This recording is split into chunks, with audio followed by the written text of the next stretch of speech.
Le monde des choses, le monde des choses. Et ce soir, vous nous parlez de cup stacking, David. Oui, dans la vie, il y a des grands plaisirs, comme par exemple manger quand on a faim ou faire l'amour avec une personnalité publique. Et puis, il y a des plaisirs qui provoquent des sensations certes agréables, mais d'intensité modérée. Comme par exemple, trouver un Tupperware qui corresponde exactement à la quantité de nourriture que l'on souhaite y mettre, très agréable. Comme par exemple, avoir raison. Tu vois, je t'avais dit que la rocade était fermée, on aurait dû passer par Vierzon.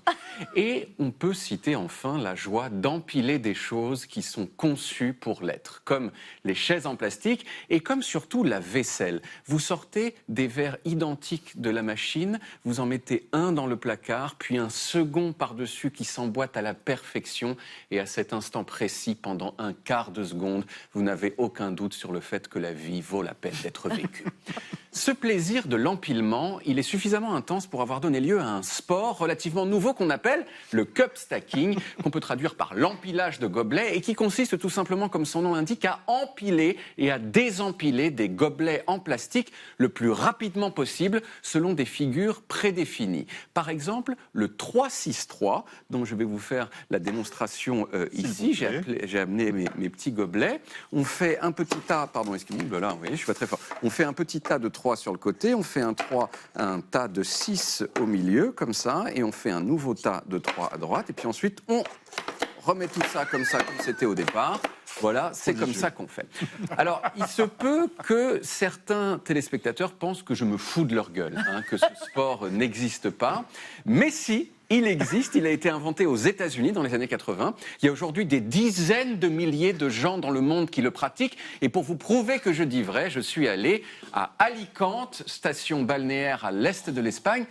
Alors déjà, j'ai vu des choses très jolies à Alicante, et en particulier ces gens sur la plage qui ont l'air d'être disposés de façon bordélique, chaotique, alors qu'en fait, quand on les regarde de haut, on se rend compte qu'ils se sont organisés sans le savoir en rangs d'oignons réguliers. C'est super beau à voir.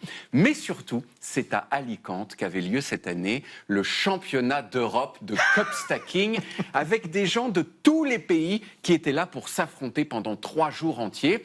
Il y avait bien sûr l'équipe de France qu'on voit ici à l'heure du déjeuner. Cette équipe, elle est menée par un monsieur lillois qui s'appelle Olivier. Et dans cette équipe, cette année, il y avait aussi ce garçon qui s'appelle Siegfried Becquerel. Il a 24 ans. Il est double champion de France de cup stacking. Je lui ai demandé une démonstration et voici ce que ça a donné.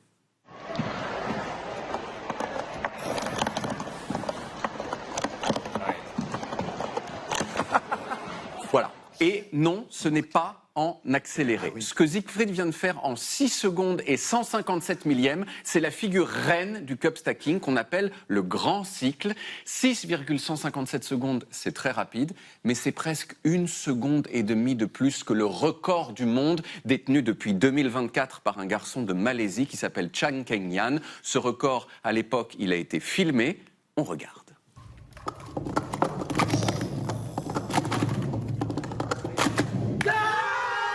4 secondes et 739 millièmes. Alors, j'ai passé une journée entière avec tous ces gens et j'ai vu des choses remarquables. L'épreuve du relais, par exemple, où les stackers se succèdent comme dans un relais classique, là on voit des enfants. L'épreuve du combiné, où on doit faire la même chose qu'on fait tout seul, mais à 2, sans se marcher dessus, c'est beaucoup plus difficile. Et enfin, j'ai moi-même essayé, mais il s'est avéré que j'avais aucune prédisposition particulière pour la chose.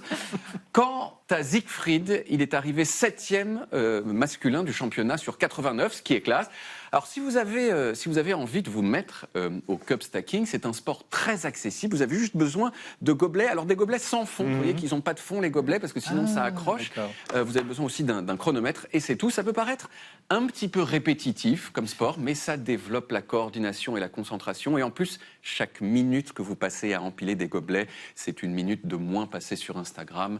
Et rien que ça, c'est sympa. C'est très sympa. On va s'y mettre dès ce week-end. Ça nous titille. Et ça vous titille aussi un peu, Coco. Regardez-vous, David. Ouais, simple de... Ah, celui-là, on va l'encadrer. On va l'encadrer, cher Coco. Merci, Coco.